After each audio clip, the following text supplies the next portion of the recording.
Good morning students. आज हम Pinus के तने की अनुप्रस्थ काट का अध्ययन करेंगे। इसमें अपन पाइनस की यंग स्टेम का टीएस देखते हैं। ये इसका डायग्राम है।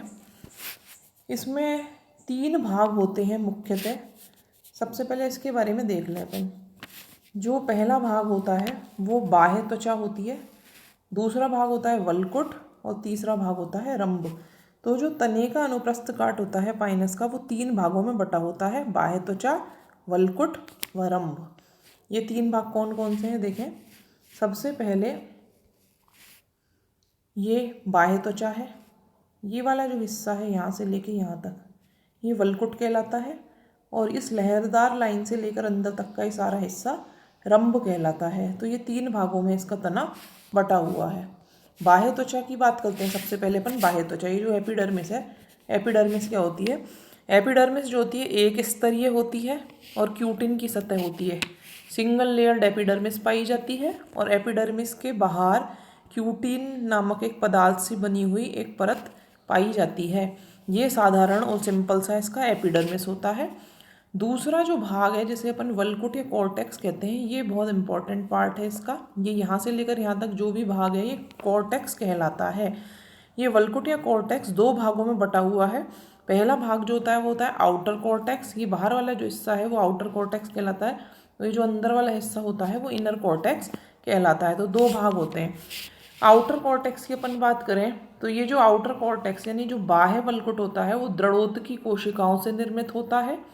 दूसरी चीज़ बहुपरतीय होता है, मल्टी लेयर्ड होता है, और इसको अपन अधस त्वचा या हाइपोडर्मिस कहते हैं। भीतरी वल्कुट या इनर कॉर्टेक्स की बात करते हैं तो इनर कॉर्टेक्स जो होगा वो मृदुत्तकी कोशिकाओं से निर्मित होगा। यद्यपि ये भी बहुस्तरीय भाग होगा, यानी कि बहुत सारी कोशिकाओं से निर्मित होगा, बहुत सारी लेयर्स होंगी सेल्स की जिनसे ये बना हुआ होगा। और सबसे इम्पोर्टेंट बात यह है कि इनर कॉर्टेक्स की कोशिकाओं में हरित लवक पाया जाता है। जो क्लोरोफिल होता है वो प्रेजेंट होता है इनर कॉर्टेक्स में, जबकि आउटर कॉर्टेक्स में ये नहीं पाया जाता। और सबसे इम्पॉर्टेंट जो चीज़ है जो पाइनस के तने की अनुप्रस्थ काट की होती है वो ये होती है कि इसमें रेजिन नलिकाएं पाई जाती हैं। जो रेजिन नलिकाएं हैं ये पाया जाना पाइनस का विशिष्ट लक्षण होता है। तो इसमें ये जो रेजिन नलिकाएं होती हैं ये पाई जाती हैं कहाँ पर? इनर कॉर्टेक्स में। और रेजिन नलिकाओं की उपस्थिति जो होती है वो पाइनस के तने का विशिष्ट लक्षण होता है। ये आप इस चित्र में देख सकते हैं। तो ये जो गोले नज़र आ रहे हैं आपको इस तरीके के, ये जो गोले हैं रेजिन नलिकाएं, देखो ये रेजिन नलिकाएं। इसके अलावा ये जो रेड रेड से दिखाई दे रहे हैं ये पॉइंट, ये टैनिन सेल्स होती हैं, टैनिन की कोशिकाएं होती हैं। ये तीर से बता रखा है। ये जो डॉट डॉट रेड कलर के हैं वो टैनिन की कोशिकाएं हैं। तो इसके वल्कुट में रेजिन की नलिकाएं होती हैं, टैनिन की कोशिकाएं होती हैं, और ये इनर कॉर्टेक्स में पाई जाती हैं। तो ये दूसरा भाग हो गया। अब जो कॉर्टेक्स होती है, कॉर्टेक्स का जो इनर मोस्ट पार्ट होता है, जो सबसे अंदरूनी भाग होता है, उसे एंडोडर्मिस या अंतस त्वचा कहा जाता है। तो ये अंतस त्वचा ये वाला भाग होता है। ये जो सतह होती है वो स्पष्ट नहीं होती, अस्पष्ट होती है। तो यानी अपन ने अभी तक क्या देखा कि पाइनस के तने के अनुप्रस्थ काट में सबसे बाहरी परत बाह्य त्वचा कहलाती है, जो सिंगल लेयर्ड है, क्यूटिन से कवर्ड परत है। और अंदर वाला भाग जो है, जो एपिडर्मिस के अंदर पाया जाता है, वो वल्कुट कहलाता है। वल्कुट 2 भागों में बटी हुई है, आउटर और इनर। बाह्य वल्कुट व भीतरी वल्कुट। बाह्य वल्कुट जो है वो दृढ़ोत्तकी कोशिकाओं से निर्मित है, अधस त्वचा कहलाती है और मल्टीलेयर्ड होती है, बहुपरतीय होती है। जबकि जो इनर वल्कुट होती है वो मृदुत्तकी कोशिकाओं से निर्मित होती है। उनमें क्लोरोफिल पाया जाता है, बहुत सारी मात्रा में रेजिन की नलिकाएं पाई जाती हैं, टैनिन की कोशिकाएं पाई जाती हैं, और रेजिन नलिकाओं की उपस्थिति पाइनस के तने का विशिष्ट गुण होता है। और कॉर्टेक्स की जो सबसे अंदरूनी परत होती है उसे एंडोडर्मिस या अंतस त्वचा कहा जाता है। यह सतह जो होती है वो अस्पष्ट होती है। तीसरा जो भाग होता है उसे अपन स्टील या रंभ कहते हैं। ये थर्ड पार्ट है। ये जो भाग है यहाँ से लेकर जो लहरदार लाइन दिख रही है इससे लेकर अंदर तक जो भी भाग है ये सारा का सारा स्टील के अंतर्गत आता है। तो इसमें अपन को क्या चीज़ नज़र आ रही है? एक तो ये लहरदार लाइन नज़र आ रही है, उसके अंदर वाला भाग जो पेरीसाइकिल या परिरंभ कहलाता है वो भी स्टील या रंभ का भाग होता है। दूसरी चीज़ ये वैस्कुलर बंडल नज़र आ रहे हैं। जो वैस्कुलर बंडल हैं वो रिंग में यानी कि वलय में व्यवस्थित हैं, और बीच का ये वाला जो भाग है ये पित्त या मज्जा कहलाती है। तो ये 3 भाग हैं स्टील के, तीनों को देखते हैं अपन।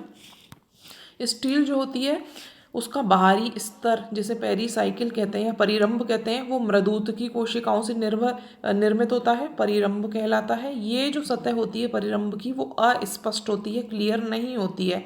इसके बाद दूसरी चीज़ जो है वैस्कुलर बंडल। ये वैस्कुलर बंडल है जो कि वलय में व्यवस्थित हैं। ये वैस्कुलर बंडल है, रिंग बना रखी है इन्होंने, वलय के रूप में व्यवस्थित होते हैं। और किस प्रकार के वैस्कुलर बंडल होते हैं ये देखें ज़रा। संयुक्त होते हैं, संपार्श्विक होते हैं और खुले होते हैं। अब संयुक्त, संपार्श्विक और खुले का क्या मतलब है? संयुक्त को कहते हैं इंग्लिश में कॉन्जॉइंट, संपार्श्विक को कहते हैं कोलेट्रल और खुले को कहते हैं ओपन। कॉन्जॉइंट संयुक्त का मतलब होता है जब एक ही वैस्कुलर बंडल में, जैसे ये वैस्कुलर बंडल है, इसी वैस्कुलर बंडल में फ्लोएम और इसी वैस्कुलर बंडल में जाइलम, जब एक ही वैस्कुलर बंडल में फ्लोएम व जाइलम दोनों साथ साथ पाए जाते हैं तो ऐसे बंडल कॉन्जॉइंट कहलाते हैं। कोलेट्रल बंडल कौन से होते हैं? जब एक ही रेडियस पे जाइलम और उसी रेडियस पर फ्लोएम पाई जाती है, वो कोलेट्रल कहलाते हैं। जैसे कि मान लीजिए अपन सपोज मान के चलते हैं कि ये एक सर्किल है, सर्किल पे अपन ने ये त्रिज्या डाली है, रेडियस, इसको कहते हैं रेडियस। ये सेंटर से जो डाली जाती है परिधि की तरफ वो त्रिज्या होती है, ये भी एक रेडियस कहलाएगी। इधर से आपने ये डाली मान लीजिए तो ये भी एक रेडियस है, इधर से डाली अपन ने ये भी एक रेडियस है। तो एक रेडियस पे उसी रेडियस पे जाइलम आएगा और उसी रेडियस पे फ्लोएम। जब एक ही रेडियस पे जाइलम व फ्लोएम दोनों आते हैं एक साथ तो इस तरीके का जो वैस्कुलर बंडल होता है वो कोलेट्रल या समपार्श्विक कहलाता है। तो वैस्कुलर बंडल कॉन्जॉइंट है यानी एक ही बंडल में जाइलम फ्लोएम दोनों उपस्थित होते हैं। कोलेट्रल है यानी कि एक त्रिज्या पर, जिस त्रिज्या पर जाइलम होता है उसी त्रिज्या पर फ्लोएम पाया जाता है। और ओपन होते हैं।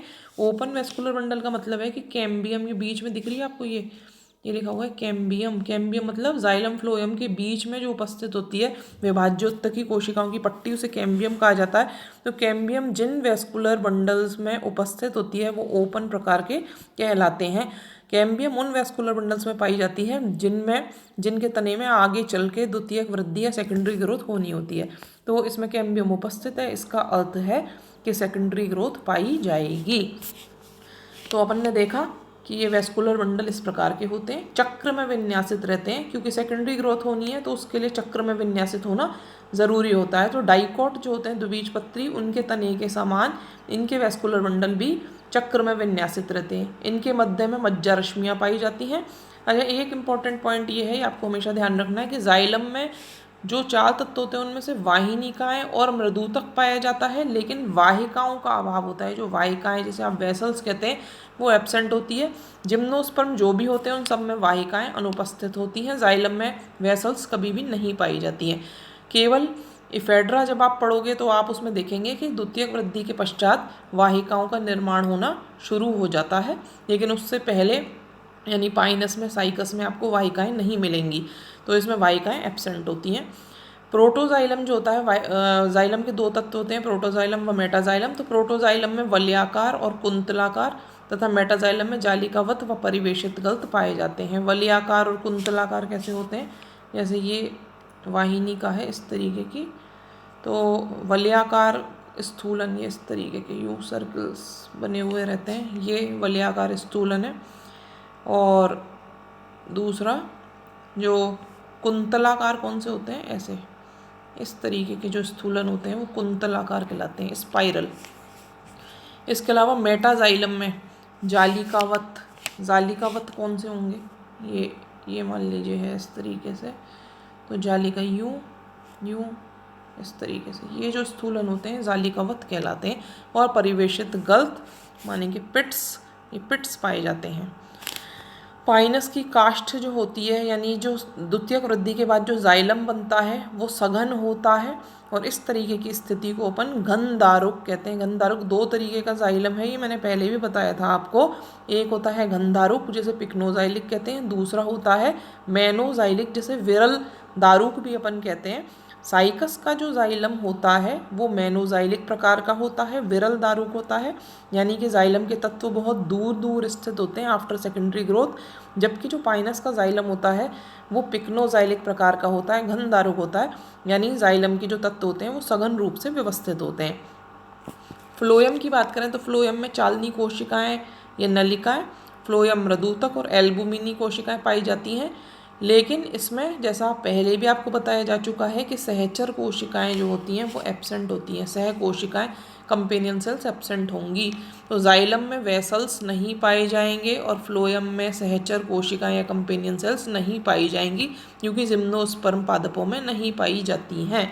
और इसके बाद अपन मज्जा की बात करें तो मज्जा जो होती है, पहली बात तो बहुस्तरित होती है, मल्टी लेयर्ड होती है, और सारी लेयर्स जो होती हैं वो मृदूत की कोशिकाओं से निर्मित होती हैं।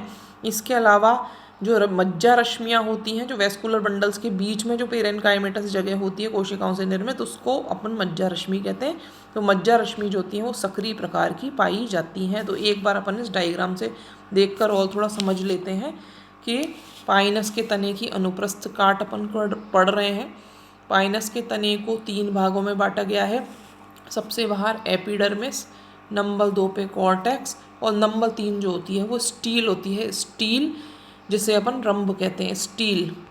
अब सबसे बाहर जो एपिडर्मिस है सिंगल लेयर्ड होती है, लहरदार होती है, उसके ऊपर क्यूटिकल की परत होती है।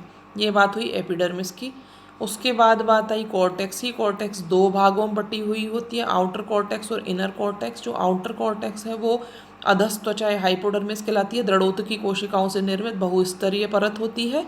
इसके अलावा जो इनर कॉर्टेक्स होती है उसमें रेजिन नलिकाएं पाई जाती हैं, मृदूत की कोशिकाओं से निर्मित है, और उनकी खास बात यह है कि उनमें क्लोरोफिल पाया जाएगा और टैनिन कोशिकाएं उपस्थित होंगी। रेजिन नलिकाओं की उपस्थिति पाइनस के तने का विशिष्ट गुण होता है।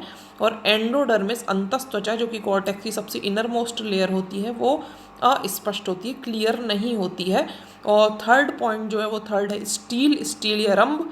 रंभ जो होती है उसके सबसे बाहरी भाग को अपन कहते हैं पेरीसाइकिल या परिरंभ। उसके बाद नंबर 2 भाग वेस्कुलर बंडल, और नंबर 3 मज्जा कहलाती है।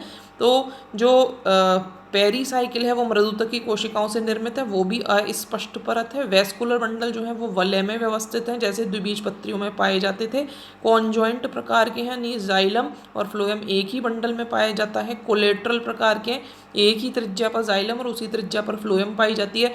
ओपन प्रकार के हैं, यानी उन्हीं के बीच में जाइलम व फ्लोएम के मध्य में कैम्बियम उपस्थित होती है।